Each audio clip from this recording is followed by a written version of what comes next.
आप कुछ भी कहो। राम जी भगवान अयोध्या तीर्थ कथा सच्ची, उसको तो रोग ही है, मिट ही नहीं सकता, वो ऐसे ऐसे करते ही रहेगा, ऐसे नहीं। एक आदमी गया एक गांव में, उसका मित्र साथ में था। सो गांव में घूमते घूमते गया, तो एक जगह एक आदमी अकेला बैठा, कोल्हू चल रहा उसका, और अकेला आदमी बाहर बैठ के तेल बेचे। उसके मित्र ने उससे पूछा, क्यों भाई, बैल तो अंदर चल रहा है, तुम बाहर बैठे हो, उसको हाँक तो नहीं रहे, तो बैल को कैसे पता लगेगा कि हाँकने वाला हमारे पीछे है? उस आदमी ने कहा, हमने बैल की आंखों पे पट्टी बांध दी है, उसको लगता हाँकने वाला पीछे इसलिए चल रहा है। ये तो कोई तर्क नहीं हुआ। मान लो बैल खड़ा हो जाए, तुम तो बाहर बैठे हो, कैसे पता लगेगा? बोला, हमने बैल के गले में घंटी बांध रखी है, वो रुकता है तो घंटी बजनी बंद हो जाती है, हम समझ जाते हैं बैल रुक गया, फिर जाके हाँक देते हैं। पर वो तो तार्किक, महातार्किक। बोला, ये भी कोई बात सिद्ध नहीं हुई। क्यों? बोला, ऐसा भी तो हो सकता है कि बैल एक ही जगह खड़ा खड़ा गर्दन हिलाता रहे। वो आदमी बोला कि साहब वो बैल है, वो आपकी तरह तार्किक आदमी नहीं है। ये जितने कुतर्क करने वाले महाराज, एक ही जगह खड़े खड़े गर्दन हिलाते हैं, और जहां खड़े थे वहीं खड़े हैं। इनको लगता है कि हम बढ़े हैं, ये बिल्कुल नहीं बढ़े हैं। इसीलिए मैं चर्चा आपसे कर रहा था कि भक्ति के मार्ग में, ज्ञान के मार्ग में, धर्म के मार्ग में केवल गुरुदेव की बात माननी चाहिए, गुरु की बात सुननी चाहिए। इसीलिए हमारे यहां गुरु बनाने की परंपरा है। ये तो कुछ भी नकार देंगे। अरे भाई, इसलिए तुलसीदास जी कहते हैं, प्रभु प्रतिपाद्य राम भगवाना। राम जी भगवान हैं, राम जी ब्रह्म हैं, राम जी धर्मावतार हैं। पर एक आदमी ने बड़ा विचित्र तर्क दिया। बोले, एक राम दशरथ का बेटा, एक राम घट घट में बैठा, एक राम का सकल पसारा, एक राम सब जग से न्यारा। हमारे संत श्री कबीरदास जी महाराज तो यही कहते हैं, एक राम दशरथ का बेटा और एक राम घट घट में बैठा। जो घट घट में बैठा वो दशरथ का बेटा कैसे? और एक राम का सकल पसारा, उनका सारा संसार है, और एक राम सब जग से न्यारा। चार राम तो यही हो गए। अब आप किस राम की बात करते हैं? हमने कहा, भैया हम उन्हीं राम जी की बात करते हैं जिनकी श्री कबीरदास जी कर रहे हैं। बोले, कैसे? हमने कहा, कबीरदास जी ने तो सही लिखा है, आप न सही समझो तो कोई क्या करे।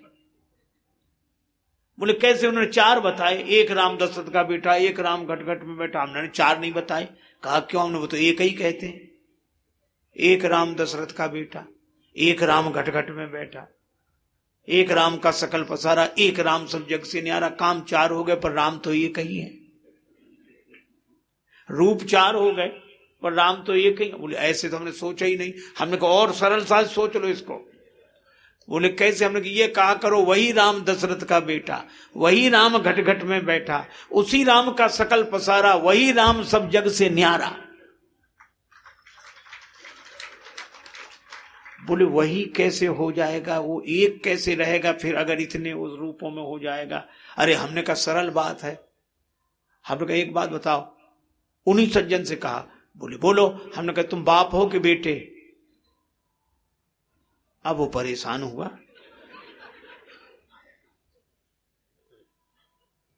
तो कहने लगा कि हम तो दोनों ही। हमने कहा, दोनों नहीं, अभी और निकलोगे। बोलो, जीजा हो कि साले, फूफा हो कि भतीजे? बोलो क्या हो? आप एक हैं पर बाप के आगे बेटे हैं, बेटे के आगे बाप हैं, साले के आगे जीजा हैं, जीजा के आगे साले हैं। कितने निकल पड़े आप में से ही। जब इतने अनेक रूप आपके हो सकते हैं और आप फिर भी एक हैं। साला आपका पांव छुएगा, आप जीजा के पांव छुएंगे। बेटा आपके पांव छुएगा, आप बाप के पांव छुएंगे। व्यवहार अलग अलग है। और इतने अलग अलग व्यवहार करते हुए भी जब आप एक रह सकते हैं, तो क्या अनेक तरह के व्यवहार करते हुए परमात्मा एक नहीं रह सकता? इसलिए भाई, हम न जीजा को देखते हैं, न साले को देखते हैं, न भतीजे को देखते हैं, न चाचा को देखते हैं, न बाप को देखते हैं, न बेटे को देखते हैं। हम उस आदमी को देखते हैं जो इतने रूपों में व्यवहार कर रहा है। इसी तरह हम परमात्मा को देखते हैं जो राम रूप में, कृष्ण रूप में, शिव रूप में, दुर्गा गणेश रूप में प्रकट होकर तरह तरह की लीलाएं कर रहे हैं। उन भगवान को देखते हैं। यह हमारी धारणा है। कई बार लोग कहते हैं ये मंदिर बनाना जरूरी है क्या? बड़े तर्क देते, मंदिर क्यों बनाए? वो उनमें से कुछ समझदार, अरे बिना पढ़े लिखे लोग पागल हैं, रूढ़वादी हैं, परंपरावादी हैं। कुछ लोग कहते हैं इनका धंधा है, मंदिर बना धंधा शुरू। पहले मंदिर बनने में ही धंधा शुरू। और उनमें से जो कुछ पढ़े लिखे, हाँ राइट ठीक कह रहे, बहुत ठीक है। कहे तो ठीक रहे, जो परमात्मा सब जगह है तो मंदिर बनाने की जरूरत क्या है? हमने कहा बिल्कुल ठीक कह रहे हैं, हवा तो सब जगह है, फिर पंखा लगाने की जरूरत क्या है? हवा भी तो सब जगह है। पंखा लगाए बिना हवा नहीं मिलेगी। सब जगह रहने वाली हवा जैसे पंखा लगाए बिना नहीं मिलती, इसी तरह सब जगह रहने वाले परमात्मा का आनंद भी, स्वाद भी बिना मंदिर के नहीं मिलता है। इसलिए मंदिर जरूरी है। अच्छा, अब इसमें दूसरा तर्क सुनो। कुछ लोग कहते हैं मंदिर भगवान का, ये मूर्तियां कहां बनती? हमने कहा जयपुर में, और जगह भी बनती है।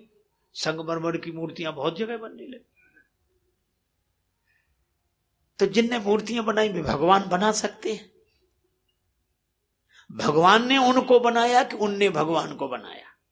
ये बताओ। हमने कहा भाई भगवान ने हमको बनाया। वो है भगवान जिसने तुम्हें बनाया।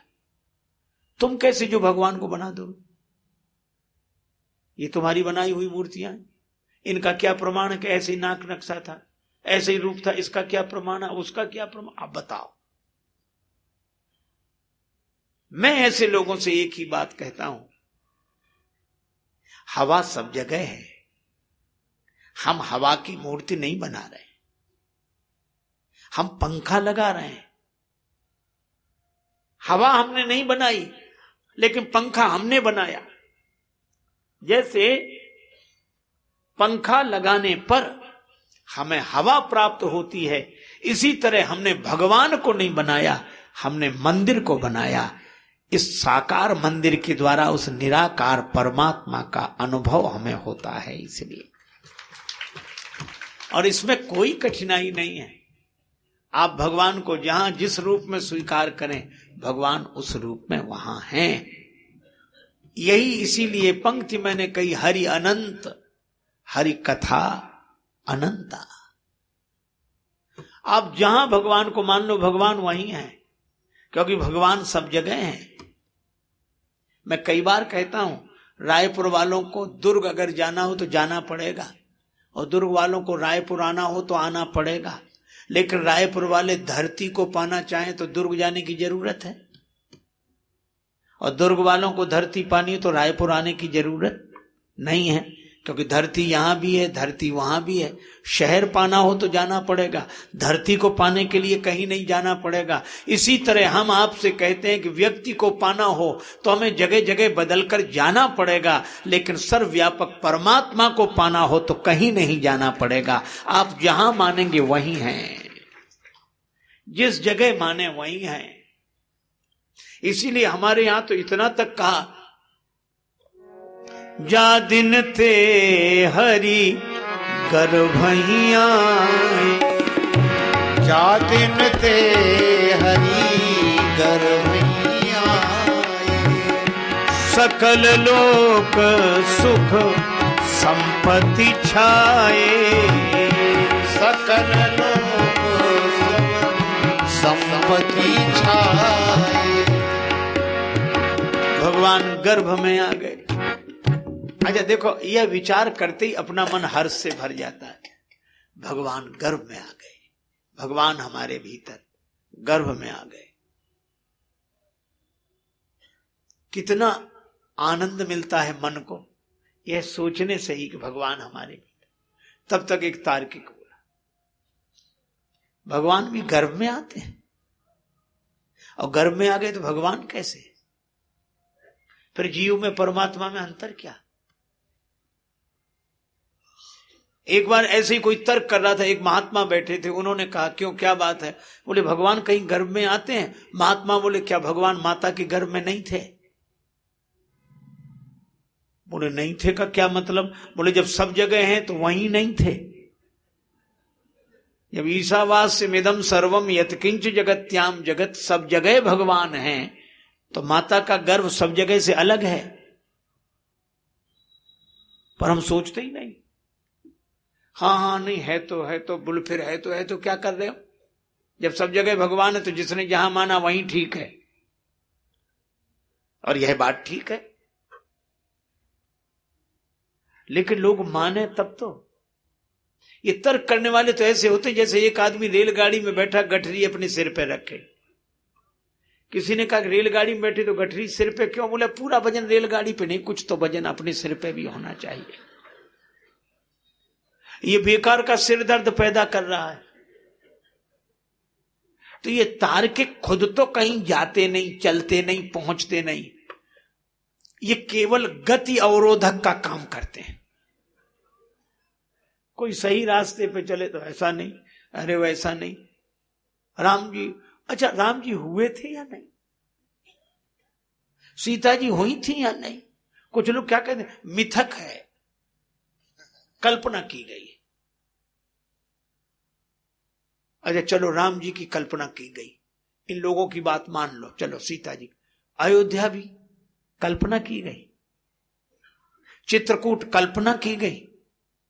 और कल्पना कहां तक मानोगे? अब तो नासा वालों ने भी सिद्ध कर दिया कि समुद्र में राम सेतु है। ये कल्पना है? बतावे कोई? जब प्रमाण मिल रहे हैं, चित्रकूट सही है, अयोध्या सही है, और जब राम सेतु सही है तो राम जी की कथा कल्पना है। पता नहीं क्या हुआ इन लोगों को, किस दृष्टि से यह बात करते हैं। अच्छा अब ये कहोगे अगर कथा है तो एक जैसी क्यों नहीं है? ये एक जैसी इसलिए नहीं है, कहीं सुनही बहुविधि सब संता, कहीं सुनही बहुविधि सब संता, कहीं सुनही बहुविधि सब संता, कहीं सुनही बहुविधि सब संता। आहा, संतों ने अलग अलग तरह से कथाएं कही हैं, तो आप अलग अलग तरह में न जाओ। उस कथा का जो सार है उसको ग्रहण करके अपनी जिंदगी को परिवर्तित करो। उदाहरण, महाराज मनु शत्रुपा ने तपस्या की और भगवान ने मनु शत्रुपा को वचन दिया कि हम तुम्हारे पुत्र बनेंगे। कथा से सब परिचित हैं। जब तुम अयोध्या नरेश होगे दशरथ जी के रूप में और माता शत्रुपा कौशल्या जी के रूप में, तब मैं तुम्हारे यहां पुत्र बनकर आऊंगा। ठीक है। और जब पृथ्वी माता ने देवताओं ऋषि मुनियों के साथ ब्रह्मा जी से कहा और ब्रह्मा जी ने जब भगवान की प्रार्थना की तो भगवान ने आश्वासन दिया। और आश्वासन देते हुए क्या बोले? मनु शत्रुपा का नाम ही नहीं लिया। क्या बोले? कश्यप अदिति महातप कीना, तिन कह में पूरब बर दीना, जिनका मैं पूरब बर दीना। ते दशरथ कौशल्या रूपा, कौशलपुरी प्रगट नर भूपा। तिनके गृह अवतरी हूँ जाई, रघुकुल तिलक सो चारे भाई। रघुकुल तिलक सो चारे भाई। अब मनु शत्रुपा जी को वरदान दिया। यहाँ कह रहे कश्यप अदिति ने बहुत तप किया, वही दशरथ जी कौशल्या जी के रूप में। अब हम कथा तो भूल गए, इसी में अटका दिमाग। मनु शत्रुपा हैं कि ये कश्यप अदिति हैं, मनु शत्रुपा हैं। कई लोग हमारे पास भी आ जाते हैं, ये मनु शत्रुपा है कश्यप अदिति। तो हमने कहा कोई हो, राम जी तो आ गए। अरे बड़े तो कुछ नहीं जानते, कुछ नहीं जानते। और हमें लगता महात्माओं ने इतनी चतुराई से ये व्यवस्था दी है कि जो प्रेमी हैं वे तो भगवान से जुड़कर आगे बढ़ जाएंगे, और जो प्रेमी नहीं है, तर्क करने वाले भी इन्हीं अड़चनों में जिंदगी भर पड़े रहेंगे। ये हैं कि वो हैं, कैसे हैं कि वैसे हैं। अरे इश्क वाले कर गए थे मंजिलें, आकिलों के रास्ते दुश्वार थे। इसलिए कोई विवाद भी नहीं, भक्त कभी विवाद करते ही नहीं। पार्वती जी से सप्त ऋषियों ने कहा कि शंकर जी तो अवगुण के भंडार है, हमने तुम्हारे लिए बड़ा सुंदर वर ढूंढा है, श्रीपतिपुर वैकुंठ निवासी। पर पार्वती जी ने क्या बढ़िया जवाब दिया, महादेव अवगुण भवन, विष्णु सकल गुण धाम, जाकर मन रम जाहि सन ते ही सन काम। महादेव जी अवगुण के भंडार, हम मान गए, और भगवान विष्णु सारे गुणों के भंडार। लेकिन जिसका मन जिससे लगा हो उसके लिए वही ठीक है। सप्तऋषि बोले तो हमारा आना व्यर्थ हुआ? नहीं नहीं, आपका आना व्यर्थ नहीं हुआ। हमने तो निश्चय कर लिया, अब मैं जन्म संभवित हारा, को गुण दूषण करे विचारा। जब संबंध जोड़ लिया, भगवान शंकर के प्रति समर्पित हो गए, तो गुण दोष का क्या विचार करना। हां, अगर आपको विवाह कराए बिना न रहा जाता हो, आप जैसे ऋषियों का यही काम रह गया हो, तो कौतुकियन आलस नाही, बर कन्या अनेक जगमाही, अनेक बर कन्या उनका करा। और हमें तो मैं पापरों कहाई जगदम्बा, अब तुम गृह गवने भयो विलंबा, बड़ी देर हो गई, तुम जाओ, अब हमें बोलो। सप्त ऋषियों ने कहा जय जय जय जगदम्बा भवानी, निष्ठा ऐसी ही होनी चाहिए। अरे स्वीकार कर ले, हार गए, हाँ हम हार गए। तुलसीदास जी से किसी ने कहा कि राम जी भगवान नहीं है, हैं लेकिन थोड़े कम हैं, कृष्ण जी ज्यादा है। अच्छा, पता नहीं लोगों में कहां से ये धारणा बनी, राम जी 12 कला के, कृष्ण भगवान 16 कला के, राम जी 12 कला के, कृष्ण भगवान 16 कला के। अच्छा, पहले इन कला बताने वालों से पूछो कि 12 कलाएं कौन कौन सी हैं, बताओ। अभी 4 कलाएं कौन सी ज्यादा हैं जो कृष्ण भगवान में है? बोले ये कुछ पता नहीं, लेकिन कृष्ण जी 16 कला के, राम जी 12 कला के। अरे हमने कहा भले आदमी, जरा विचार भी किया करो कि ऐसा क्यों कहा गया। इसलिए कहा गया क्योंकि राम जी का अवतार हुआ सूर्य वंश में, और भगवान कृष्ण का अवतार हुआ चंद्र वंश में। सूर्य 12 राशियों पर जाता है, इसलिए 12 कला राम जी के लिए कहा, और चंद्रमा 16 कला के लिए प्रसिद्ध है, इसलिए 16 कला का कृष्ण जी का पूछा ही नहीं उसमें। पर तुलसीदास जी ने यह भी विवाद नहीं किया जो हम कह रहे हैं ना। जब तुलसीदास जी से कहा कि राम जी भगवान है नहीं, कम है, थोड़े भगवान कम है, तुलसीदास जी बोले बड़ी कृपा, तुमने ये तो बता दिया कि भगवान तो हैं, भले ही कम सही, नहीं हम तो उन्हें भगवान मानते ही नहीं थे।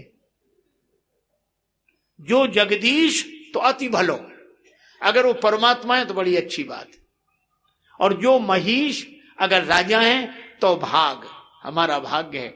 तुलसी चाहत जन्म भरी राम चरण अनुराग, हम जिंदगी भर राम जी के चरणों में अनुराग चाहते हैं बस। और इसीलिए देखो वाद विवाद के लिए दोनों ही तैयार रहते हैं, आस्तिक और नास्तिक।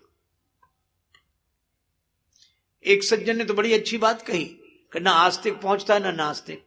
कहा क्यों? आस्तिक तो ये माने बैठा कि ईश्वर है तो क्या ढूंढना है, क्या ढूंढना, और नास्तिक कहता नहीं है तो क्या ढूंढना। वो नहीं है कि तर्क दे देकर परेशान करता रहेगा, ये है कि तर्क दे देकर परेशान करता रहेगा। पर भक्त वो है न नहीं है कि चक्कर में पड़ता, न है कि चक्कर में पड़ता, वह तो भजन करके भगवान से संबंध जोड़कर उन्हें पाने की चेष्टा करता है। और इसीलिए भगवान गर्भ में आए। क्यों?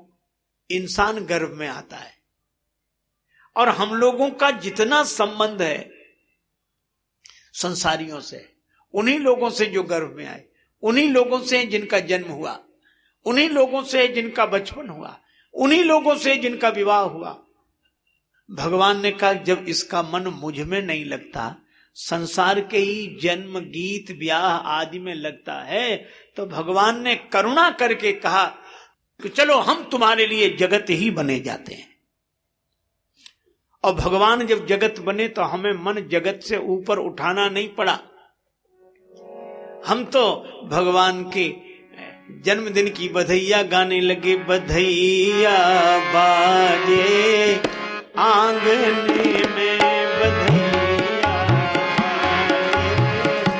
आंगने में बधैया बाजे, आंगने में बधैया बाजे, आंगने में बधैया बाजे, आंगने में बधैया।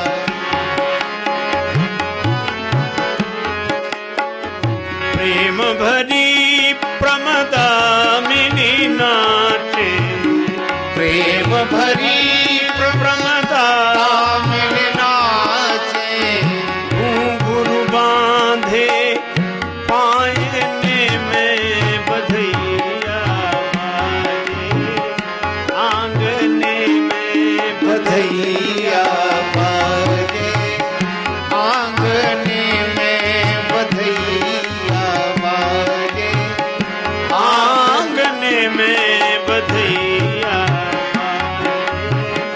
आंगने में बधैया बाजे, आंगने में बधैया बाजे, आंगने में बधैया।